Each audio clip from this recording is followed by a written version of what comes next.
एक दिन पहले आने पे आप नहीं, दोनों ही बराबर हैं। वो तो कांग्रेस भी दे रही है, बीजेपी भी दे रही है, दोनों ही बराबर है। वो तो वही स्थिति है, दाना डाल के कबूतर का नाम चुना रहे हैं, ऐसा कुछ नहीं। अभी चल रहा है 2700। वो तो उसी समय कर देते हैं, डाउन हो जाता है जब मार्केट में ज्यादा गेहूँ हो जाता है। हमें तो रेट चल रही है कम से कम 2 महीने से 25 से ऊपर। फसल पे सर असर तो कुछ नहीं पड़ेगा। फसल के टाइम पे तो महंगा नहीं करते, अब महंगा हुआ है, उससे फर्क क्या पड़ेगा। वैसे सरकारी में खुल गया माल, गवर्नमेंट ने खरीदा नहीं जी। और ट्रॉली किसानों की लगी नहीं लाइन से, फायदा तो नहीं मिला बीजेपी से। ये योजना बिल्कुल सही नहीं है जी। रेवड़ी बांटना है और रेवड़ी बांटना सरकार बंद करे। ये खजाने पे श्रीलंका कैसा हो जाएगा, बोझ पड़ रहा है। नमस्कार, मैं हूं सर्वेश प्रोज।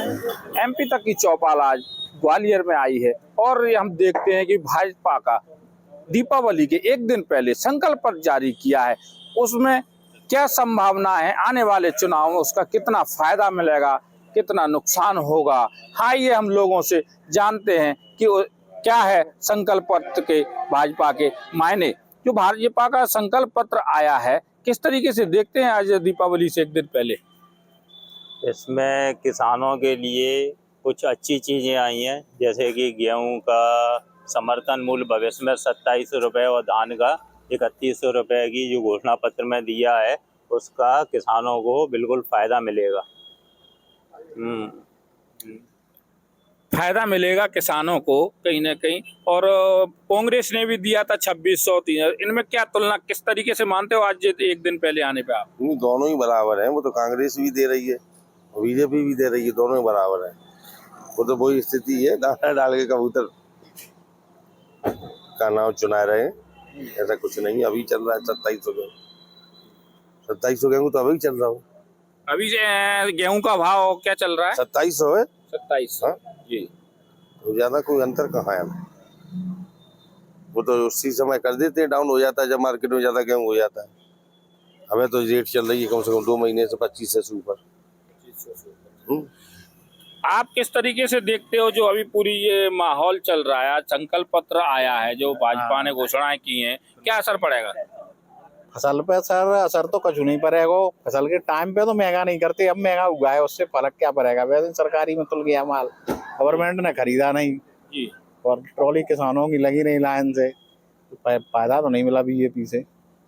सरकारी खरीद हो नहीं पा रही सेंटरों पे। बाजरा की जो सरकारी खरीद थी वो होना चाहिए थी, वो नहीं हो पाई। नहीं हो रही है। नहीं हो रही है। उससे किसानों को कुछ फायदा मिलता, वो हो नहीं पा रही है। अब वो बहाना ले रही है उसके कहना आचार संहिता का और निर्वाचन का। लेकिन अगर चाहते तो पहले से कर देती सेट। गरीबों के लिए भी अब सरसों का तेल भी मिलेगा, चीनी भी मिलेगी, सारी चीजें मुफ्त। जिस तरीके से अच्छी योजना है शासन की ओर से, गरीबों के लिए निश्चित ही रूप से उनको उसका फ़ायदा मिलेगा। गरीबों के लिए 12वीं तक शिक्षा भी उसमें है उनका। हाँ, ये भी एक अच्छी योजना, पहले भी शासन स्तर से ऐसा मिलता रहा है गरीबों के बच्चों के लिए। उनने काफ़ी ऐसे उनके फायदे की योजना चलती रही है। सारू ये योजना सही नहीं। आप किस तरीके से मानते हो जो गरीबों की जो ये योजना बिल्कुल सही नहीं है जी। रेवड़ी बांटना है और रेवड़ी बांटना सरकार बंद करे। ये खजाने पे श्रीलंका कैसा हो जाएगा, बोझ पड़ रहा है। सही आप कह रहे हो अच्छी योजना है, वो कह रहे हैं श्रीलंका जैसा हो जाएगा। नहीं, इनका निश्चित रूप से गरीबों को फायदा मिलेगा। ऐसी योजनाएं शासन स्तर पर चलनी चाहिए जो गरीबों के बच्चों के लिए हो, उनकी बच्चियों के लिए हो। इसका निश्चित रूप से इनको फायदा। आप तो कह रहे हैं कि वो काम करना ही छोड़ जाएगा। आदमी काम करना छोड़ गया है। आप एक बात सुनो, अभी जो राशन की दुकान है, सवेरे आप चले जाइए, देखे आइयो, जो 4 पहिया की गाड़ी से 10 किलो गेहूँ ले भी आ रहे हैं, उन्हें जरूरत है क्या 10 किलो गेहूँ की? मतलब सही लोगों को नहीं मिल रहा है। नहीं, अरे कहाँ मिल रहा है। वहाँ तुम्हारे पास 4 पहिया की गाड़ी है और तुम 10 किलो गेहूँ उठा रहे हैं। मैं कौरव की दुकान सवेरे में देखा था, रोज 4 पहिया 100 को मोटरसाइकिल से आ रहे हैं। आप क्या मानते हो जो आज संकल्प जारी किया है, मोदी की गारंटी, उसमें नाम दिया उन्होंने मोदी की गारंटी? अच्छा है मोदी, उनकी गारंटी मतलब दी गई है भाजपा की। वो कहता है वो पूरा करता मोदी अच्छा है। अरे जिन पे तो पैसा आया था, गारंटी है मोदी। गारंटी है मोदी। मतलब जो मेन्यू में फैसला संकल्प जारी किया है, वो आपके हिसाब से क्या मानते हो? सभी लोगों को, सभी वर्गों को ध्यान में रखते हुए पार्टी की ओर से, बीजेपी की ओर से जो संकल्प पत्र निकाला गया, विशेषकर लाडली बहनों के लिए भी जो उनको फायदा दे रहे हैं, उनके लिए भी पक्के मकान की घोषणा की है। ये एक निश्चित रूप से इसका चुनाव में भी बीजेपी को, पार्टी को फायदा मिलेगा। और किसानों के लिए भी जो 2700 रुपए की और 3100 रुपए की धान पे जो घोषणा की गई है, वो उसका भी किसानों पार्टी को फायदा मिलेगा, बीजेपी को निश्चित रूप से बिल्कुल फायदा मिलेगा। लेकिन चुनाव का समय बहुत कम बचा। हाँ, फील्ड में अभी इस पे कार्य होना चाहिए। फील्ड लेवल पे अभी जो घोषणा कर दी बीजेपी ने घोषणा पत्र में, लेकिन जब क्या है, इनको बिल्कुल सुचारू रूप से इनके रजिस्ट्रेशन भी टाइम पे होना चाहिए। उस टाइम पे जब खरीदी होती है, उस टाइम पे भी शासन स्तर पे अच्छी व्यवस्था होनी चाहिए, जिससे कि किसानों को परेशानी नहीं आए अपनी फसलों को तुलवाने के लिए।